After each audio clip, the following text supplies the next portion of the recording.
The Federacion Anarquista Uruguaya, or FAU, is arguably the most important revolutionary anarchist organization of the Cold War era. They showed how a small but committed and combative organization can contribute to a serious escalation of the class struggle. Through both their example as well as the theory they developed during the first couple decades of their existence, they inspired a new anarchist tendency, Especifismo. This tendency spread first throughout Latin America, and now, Especifist organizations are found on every continent. Especifismo is a conception of both forms of organization and methods of struggle. These concepts are adopted by many revolutionary anarchist organizations whose goal is to achieve libertarian socialism. The Southern Cone had a rich history of anarchism prior to the formation of the FAU. As early as 1872, there was a section of the First International established in Montevideo. This was a famous revolutionary socialist organization that Bakunin and Marx were important parts of. The Montevideo section considered itself federalist and anti-authoritarian, and was comprised of roughly 2,000 members. Through the later 1800s and early 1900s, a strong tradition of anarcho-syndicalists developed along with a good number of expropriator groups. Anarcho-syndicalists build revolutionary syndicalist unions which aim to model the future society and serve as the organizations through which workers would abolish the state and capitalism during a general strike. Expropriators, considered thieves and robbers by the owning class, were anarchists who took wealth directly from the capitalists. 1956 saw economic stagnation, a growing militancy among workers and students, and a dissatisfaction with the syndicalist strategy among many Uruguayan anarchists. While an unfortunate number of anarchists worldwide were moving towards individualism and the counterculture in this time, in Uruguay, a number of anarchist groups with long and storied histories gathered together in 1956 and formed the FAU. Because of the long history of anarchism in the region, there were distinct generations of militants involved in the FAU's construction. For example, Antonio Marzavillo was active as an anarchist militant since 1905 and participated in the formation of support committees for Emiliano Zapata when he was fighting in Mexico. There were also multiple veterans of the 1936 Spanish Revolution, along with former anarcho-syndicalists who were active organizers of FORU, the country's first labor organization, through which they took part in organizing the country's first general strike. This new organization, in a long tradition of anarchist organizations, was dedicated to the goal of achieving libertarian socialism by means of a social revolution. Socialism here means a society that is self-managed by workers without any domination or exploitation. Libertarian means that we must abolish the state during the revolution. This is in contrast to state socialists who, revolutionary or not, see taking state power as a step towards communism. The FAU saw a need for a combative, disciplined, and functional revolutionary political organization to become embedded within existing popular movements and organizations. Through this, they aimed to both strengthen the movements as well as influence them to develop certain characteristics which would allow them to create a revolutionary popular power. During its first decade of existence, the FAU was very active in the class struggle. This time was spent building the organization's reputation and building the reputation of its members as dedicated fighters, which earned respect from other workers. This meant members were involved in the daily fights of workers and the oppressed.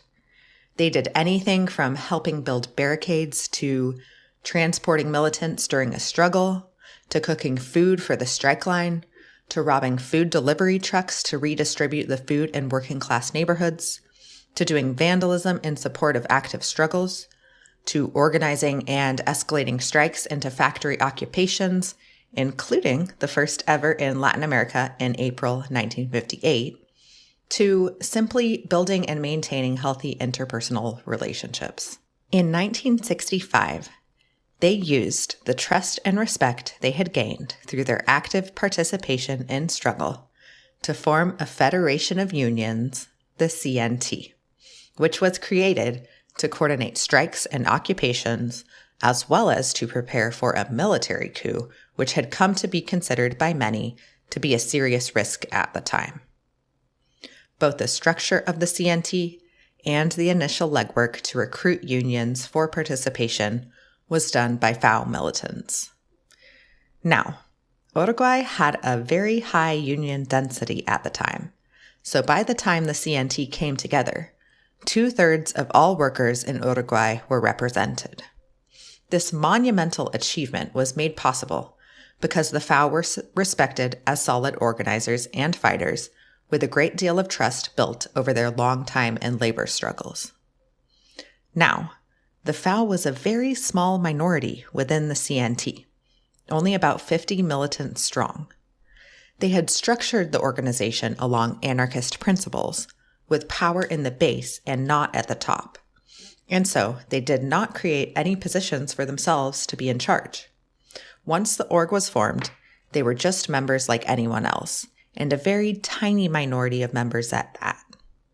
So, once the CNT was formed, they went to work within the CNT itself.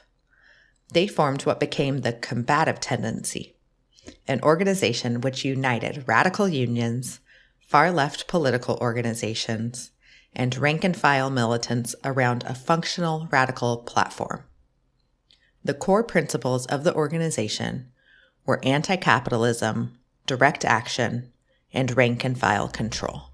Around 1/3 of the CNT was heavily influenced by the combative tendency and considered affiliated.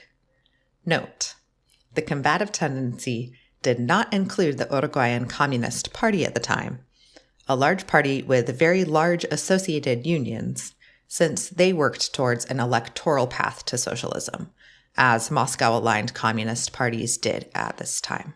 The rest of these videos are primarily covering more history, but first, we're going to go over a chunk of theory. So, there's a concept that comes from Bakunin of thinking about organizations on 2 levels, the political and the social. The political level is where people organize based on some kind of shared ideology. Besides the FAU, other examples of organizations on the political level include the Republican Party, the Bolsheviks, the DSA, or a small anarchist affinity group. The social level is where people organize based on some kind of shared interest, not based on a shared political ideology. So, for example, we've talked about the CNT, whose union members could be all kinds of people politically, including right-wingers and completely apolitical workers. Other examples of social organizations could be a tenants union, the prison abolitionist movement, or the Stop Cop City movement. Now, organizational dualism is an anarchist concept that says it is necessary to organize ourselves on both levels at the same time. So, we're talking about organizing in mass movements and in anarchist political organizations, with a view toward promoting anarchist positions more consistently and effectively within broad-based movements. In this case, you have a political organization, the FAU, which has well-defined positions of principle and operates under conditions of political unity at the political level. Now, this organization is participating within and building mass or popular movements at the social level, in this case by building the CNT, and then organizing and struggling within it as union members. When anarchists are organized together, we see them become a greater social force within a mass movement. Now, you might notice many of these concepts are not specific to Especifismo. They are old anarchist concepts that were just taken seriously by the FAU. Organizational dualism, for example, is a concept that is common throughout anarchist history and theory. An early example is Bakunin's alliance within the IWA, or in the theory of organization in insurrectionary anarchism, which involves both affinity groups, specific anarchist organizations, as well as the mass organizations, the autonomous base nuclei. The combative tendency is an example of what the FAU calls a grouping of tendency. This was a group which had a few basic principles that could be shared by comrades of many ideological backgrounds, but provided enough basic unity for a functional and effective organization. So, for example, someone who is a liberal or mostly apolitical, or who doesn't have any interests outside of winning improvements to their working conditions. Someone like this could be a part of the organization as long as they agreed to a few points of unity. This group was very influential. From 69 to 73, combative tendency affiliated unions were responsible for 2/3 of all workplace occupations and 3/4 of strikes lasting longer than a week. These strikes rejected legal channels of mediation and often had solidarity actions from other unions. So, when it came to building class consciousness and cultivating a combative working class generally, the combative tendency was a huge factor in Uruguay at this time. The process of influencing social movements is what specifists call social insertion. This does not mean trying to turn social movements into anarchist ones. It means giving social movements certain characteristics that help point them to social revolution. The FAU did this in a number of ways. Decisions on how the CNT was structured were based on principles of federalism and direct democracy, i.e., the use of delegates instead of representatives. And they included articles prohibiting officers from holding government positions. This gave the mass organization a form which allowed for the greatest agency of workers, and it gave them tools to prevent domination and co-optation. Most importantly, the FAU achieved social insertion through working with other militants through the combative tendency, actively struggling together in the streets with other workers. Through this work, which included demonstrating the power of direct action to meet needs directly, and through building agency of the workers through increasing self-organization, the FAU achieved some level of social insertion. This built the power of workers in opposition to reformist and electoral groups and currents within the CNT, to push for more militant action and less bureaucracy in the unions. This is different than convincing more people in the CNT to become anarchists, building up the number of anarchists within the CNT. Though this did end up happening, it was not the goal, but a byproduct.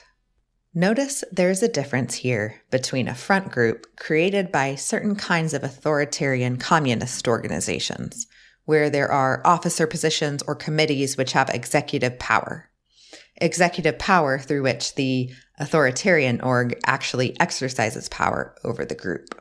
Now, back to some history. By 1965, economic instability was getting worse in Uruguay, which, among other things, saw a rise in neo-fascist groups that carried out attacks on leftist organizations. However, the formation of the CNT was energizing for the labor movement in Uruguay, and it gave the movement a new collective strength. 1965 saw a very large increase in industrial actions by workers. This increase in work stoppages and sabotage did not go unnoticed by the state, which responded with the passage of a law creating the MPS, or the Prompt Security Measure. This law allowed the government to put the country under martial law for periods of time. This same year saw Uruguay apply for an International Monetary Fund loan, but due to concerns about the labor unrest in the country, the IMF indicated they may not approve it. To demonstrate the government had workers under control, on October 7th, this martial law was declared for the first time. However, this attempt to flex for the IMF did not go as planned, as the CNT was used to coordinate a general strike which started a week after the martial law was declared. The state was unable to defeat the strike, was forced to back down, and they lifted the martial law.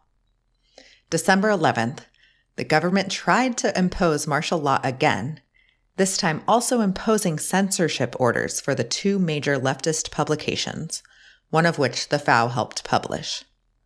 While a full general strike was unable to be mobilized, there were widespread coordinated strikes, including in key industries, which was enough to make the government blink yet again and lift the martial law. Throughout this period, the FAU steadily grew. At its height, it had over 200 members.